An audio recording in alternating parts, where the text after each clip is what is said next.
കനത്ത മഴയിൽ കലൂർ ജവഹർലാൽ നെഹ്റു സ്റ്റേഡിയത്തിന്റെ മേൽക്കൂരയിൽ ചോർച്ച.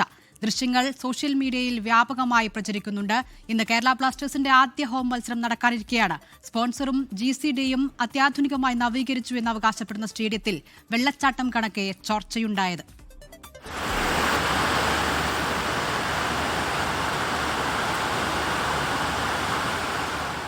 കോടികൾ ചിലവിട്ട് നവീകരിച്ച കലൂർ രാജ്യാന്തര സ്റ്റേഡിയത്തിലെ ഇന്നലെ രാത്രിയുള്ള കാഴ്ചയാണിത്. ആദ്യ മഴയിൽ തന്നെ ഗാലറിയിൽ വെള്ളച്ചാട്ടം. ഇന്ന് വൈകിട്ട് 7:30 മുംബൈ സിറ്റിയുമായി കേരള ബ്ലാസ്റ്റേഴ്സിന്റെ ആദ്യ മത്സരം നടക്കാനിരിക്കെയാണ് ആശങ്കയുണ്ടാക്കി മേൽക്കൂര ചോർച്ച. ദൃശ്യങ്ങൾ സോഷ്യൽ മീഡിയയിൽ പ്രചരിക്കുകയാണ്. മെസ്സിക്ക് കുളിക്കാൻ ഷവർ റെഡി, കളി കാണാൻ വന്നാൽ കുളി ഫ്രീ എന്നിങ്ങനെ ട്രോളുകളും നിറയുന്നു. റിപ്പോർട്ടർ ബ്രോഡ്കാസ്റ്റിംഗ് ലിമിറ്റഡാണ് കലൂർ സ്റ്റേഡിയം നവീകരണത്തിന്റെ സ്പോൺസർഷിപ്പ് ഏറ്റെടുത്തിരിക്കുന്നത്. തുടർന്ന് കരാറില്ലാത്തതിനെ ചൊല്ലി വിവാദങ്ങളും ഏറെ. എല്ലാ ഒരുക്കങ്ങളും പൂർത്തിയായി എന്നാണ് GCDA പറയുന്നത്.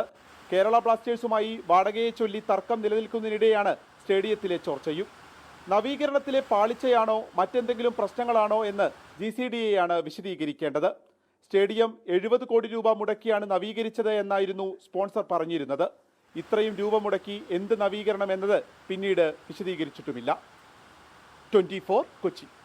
ലോകത്തെവിടെയായാലും ഏത് സമയത്തും 24 വാർത്തകളും ഓഗ്മെന്റഡ് റിയാലിറ്റി പാക്കേജുകളും എക്സ്പ്ലെയിനറുകളും വിശദമായി കാണാൻ ഞങ്ങളുടെ YouTube ചാനൽ നിങ്ങൾക്ക് സബ്സ്ക്രൈബ് ചെയ്യാം.